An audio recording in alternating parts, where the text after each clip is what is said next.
Life is pain. You know how many times I wanted to just give up? How many times I've thought about ending it? Life is hard. Easy, it's not an option.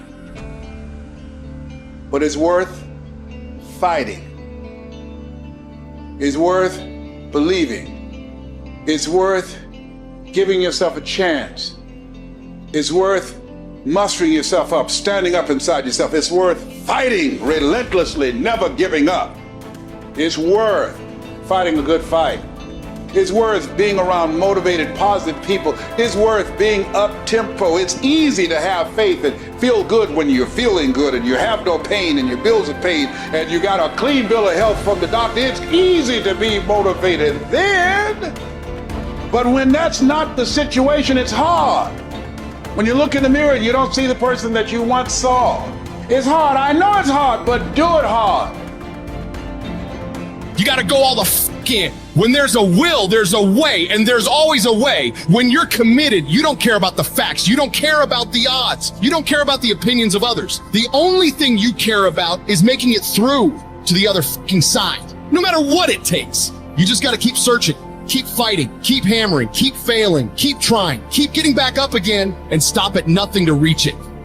You gotta have mental toughness. You don't give up on me. You don't quit on me. You man up. You woman up. You get your life back. You get your family back. I need you to have mental toughness. When you come up against that thing, you gotta outlast it. And you gotta already have made up your mind before you get to cancer. You gotta already have made up your mind before you get to that exam. You gotta already have made up your mind when you're talking to your husband, when you're talking to your wife, when you're talking to that sickness. You gotta look at it before you even get to it. So don't you ever give up. You get to make a choice. Is failure going to break you or is failure going to make you?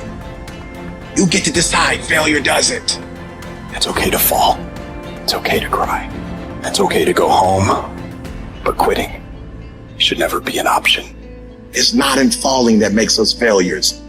It's in not getting up that makes us failures. And you get to decide if you get up or you don't get up. I can accept failure. Everyone fails at some point. I cannot accept not trying.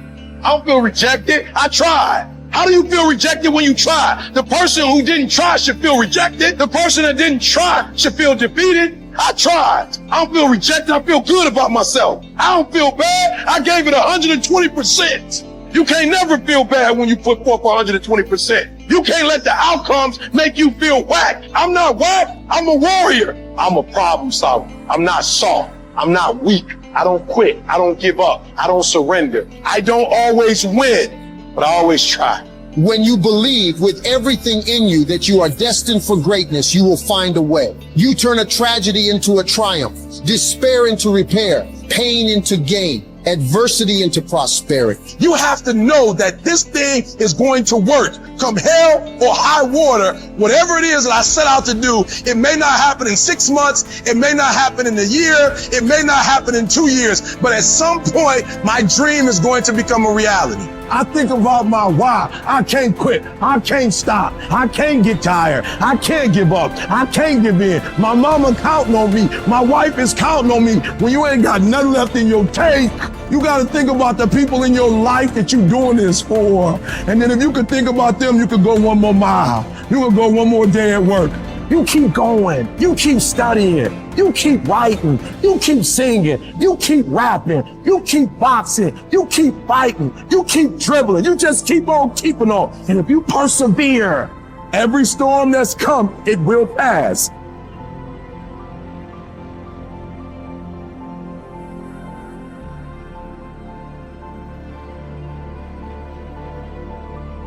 Do you know abundance is our birthright? Abundance is our birthright, and everywhere you look, you see abundance.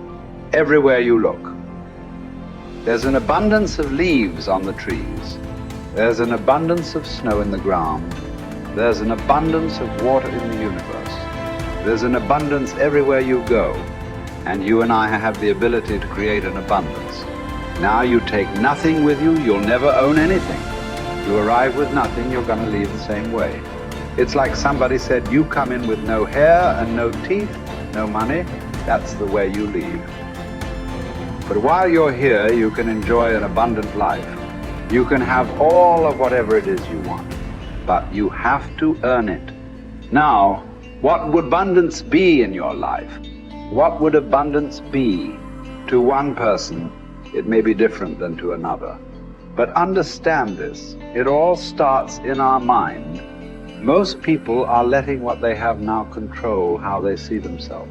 They let their bank account control them. They let the friends they have control them. They let their conditions or circumstance control. That's not where we want to go. We want to go inside. Everything starts from the inside out. So let's start over. Let's start over.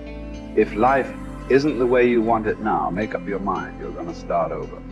You're going to sit down. You're going to write out how you do want it. Now, we want abundance. We want an abundance of friends. We want an abundance of money. We want an abundance of all the good things in life that make us more comfortable and have us enjoy life to a greater degree. And you know, we can have it, but we've got to understand we can have it. We've got to understand that we have infinite potential locked up within us. We've got a marvelous mind. We can think anything we want. You know, Viktor Frankl spent the war years in a concentration camp. And he said, regardless of the intellectual or physical abuse he was subjected to, no one could cause him to think something he didn't want to think. All the great leaders, all down through history, they have been complete, unanimous agreement. We become what we think about. Well, don't think lack and limitation. Think abundance in whatever you want. See yourself with plenty, with abundance. Hold the image and then just think, how can I get this? By continually seeing yourself with it, the way to get it will start to come to your mind. You will attract whatever you need because you're getting on an abundant frequency and it'll all start coming into your life. As you move towards it, it'll come towards you. Abundance, it's your birthright. You've got to decide on it. Enjoy it. You know, if you can survive the temporary pain in your life, and all pain is temporary, if you can survive the temporary, on the other side of temporary pain, you meet another version of yourself, another insight about yourself. And that's why it's so important to grow as a person, because the more we grow and become a new person, we can help those that used to be like us. And that's why you and I are so addicted to growing and learning, and we're curious, because if you used to be a broken person and you no longer are quite as broken, you can help broken people. If you used to be broke financially and you no longer are, you can help people. Whatever you do for a living, at one time you didn't know about it and now you do. You can help those who need to know about it. And so you're immensely qualified if you understand the power of doing one more. 95% of people have an operating system in their mind where they operate out of history and memory. 5% of humans operate out of vision and imagination. So the reason we're so much happier, I believe, when we're children is we have no history and memory. So we operate out of imagination and dreams and vision. But at some age, some people it's 5 years old, some it's 8, some it's 18, some it's 28. They create a history, and that history then becomes the operating system. So even if they take on a new behavior or tactic, they're operating out of a pattern of thought and belief that's historic and memory-based. And so the number one thing I would say is begin to operate out of your imagination again, out of your vision again. Create from that place. If you create from that place, now you're not tied to the result in that moment. You're giving yourself space to imagine and create something new in your life. You're the product of who you hang around. Wow. How do I know if they serve me or not? Here's one way to just deduce this, because they could be beautiful people who care about you, and they might even support you. But when you're with them, what are you ever have those friends you're with them, you're like, you remember when, you remember that party, remember that thing? Yeah. And if your friends are constantly bringing you to the filtration system of memory and history all the time, think this through. How often are those friends saying, hey, what are you working on now? Where are you going? What's your vision? What do you want to create? And maybe that sounds hokey, but you and I have both our friends have the most amazing histories, and you can't get them to talk about them. No. You have to work, because what are they still doing? Yeah. They're talking about now and where they're going. Yeah. Their viewpoint in their life is being present and having a vision for the future. Yeah. A formula for misery, a formula for lack of creativity, lack of productivity, is constantly being history and memory. Even if it's good, it doesn't serve us. And for most of us, it's not good.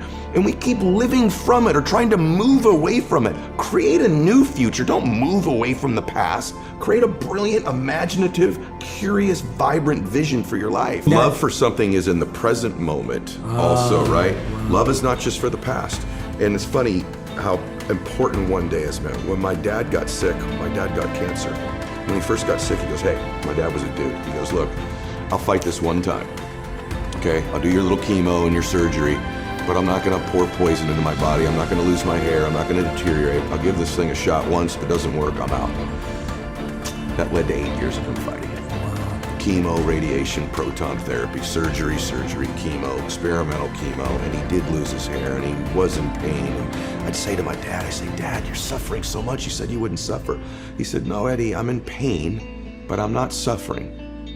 I choose not to suffer. And I'm not suffering because I get to see my grandkids again. And I said, Dad, why are you doing this? And he said, you only understand the power of one day when you're threatened with never having another one. I'll do anything for one more day. Get to be with you one more time. Give your mom a kiss one more time. Maybe I'll see one of my granddaughters get married. And he goes, I'll do anything for one more day. And when we begin to think of our life that way, the power of right now and having one more moment and one more minute is so beautiful. It's so blessed. It's so big. It's so amazing. Why would we spend that minute in history? Why would we spend that minute in the past when we could be fully present and creating the future?